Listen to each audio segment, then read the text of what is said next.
reported of a gas leak. Companies arrived on scene. Soon after they arrived on scene, they asked for the remainder of the assignment to be filled out, calling for more help.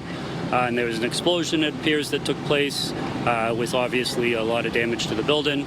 Additional resources arrived on scene, and we've been working the fire ever since. At this point, do you know exactly what caused the explosion? No, I have no information on that at this time.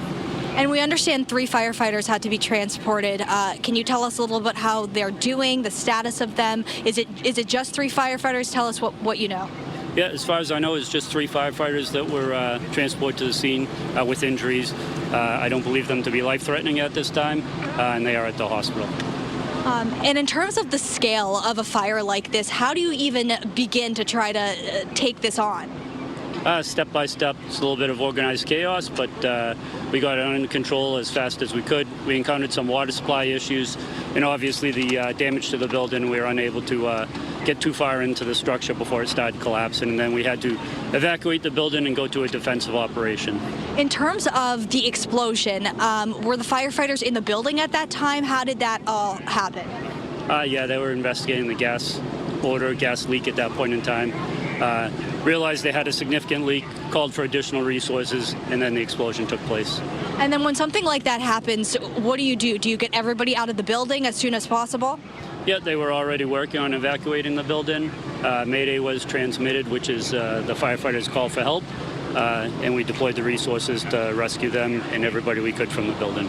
And in terms of where the explosion happened, it looks like the right side of the building has almost completely collapsed. Is that where the explosion was? I'm not sure at this point in time. I'm sorry, we just got here. Can you give us the basics for with Boston 25? Injuries, what happened here? Yeah, so responded for a gas leak, arrived on scene, called for more resources. Explosion took place, 3 firefighters injured and transported to the scene. Water supply issues due to the cold weather, dead hydrants, so that resulted in additional alarms being transmitted. And you said 3 firefighters and their conditions? I don't believe it to be life-threatening at this time. And in terms of the scale of a fire like this, how do you even begin to get it under control? Are you able, do you let it burn, or what do you do when you can't get inside the building? Does it make it more difficult for you guys? Yeah, we call that a defensive operation. We have the building surrounded with ladder pipes. We contain the fire to the area until we can get the gas secured. Once the gas is shut off, we can work to extinguish the fire. But as you can see, that's very challenging. Just to be clear, they were responding to a gas leak, and while some firefighters, I don't know how many firefighters were inside, that's when the explosion happened? Yeah, we were on scene when the explosion took place, that's correct.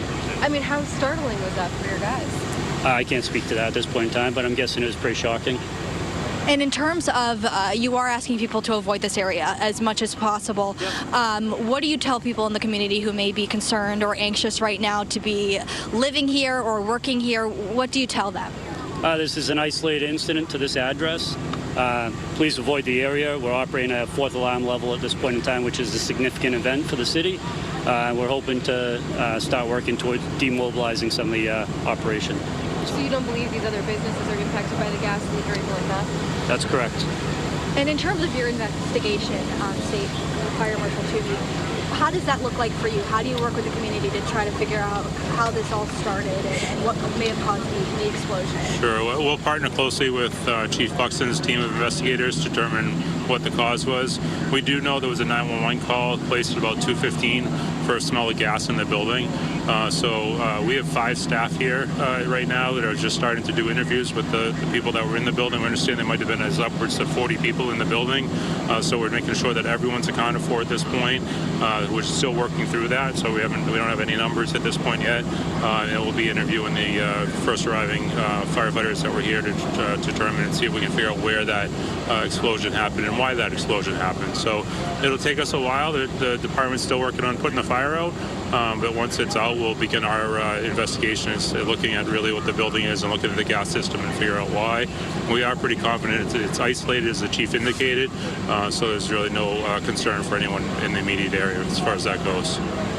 40 people in the building, that's pretty significant. Are all of them okay, and were you able to get everybody out safely when you guys got here? Right now we're working to continue to account for them. We have a few that we're left looking for, but we believe we'll make contact with them soon. So can you tell us about this business? Was it still open at the time? Is it like It's fully occupied. okay? So people potentially still unaccounted for in the building. We're still trying to make contact with 4 individuals at this point in time, correct? Anything else that you would want the public or the community to know about this, and just to keep people aware of this really just difficult and massive situation that you guys are responding to? No, just to recap, it's a 4th alarm fire due to a gas explosion. Please avoid the area of 440 Amherst Street, basically between exit 8 and Cotton Road. Townsend West, I'm sorry. Please avoid the area, allow us to do our operation. We'll be here for an extended period of time. And just one last question. The cold, obviously, it just makes all of your jobs so much more difficult. How is that impacted today?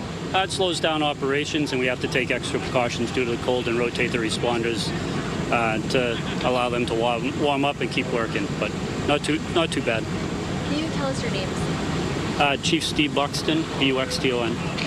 I'm Sean Toomey, State Fire Marshal. Chief, can you clarify who made the call, and was everyone out of the building when you arrived? You know who made the 911 call? I don't know who made the 911 The initial call came from 911 for an odor of gas inside the building. And was everyone who was in that building during the day out by the time this explosion happened? That's not clear to us. But you have no other injuries other than the firefighters? As far as we know at this point in time, correct. Do you know on a given day how many people are in this building? Approximately 40. Yep. One last question. Will you be giving any other media briefings throughout the? What time is it now? 4:35. Yeah, we'll probably, you want to try to do something before your 6 o'clock news? That'll be an hour. All right. Chief, thank you. Thank you.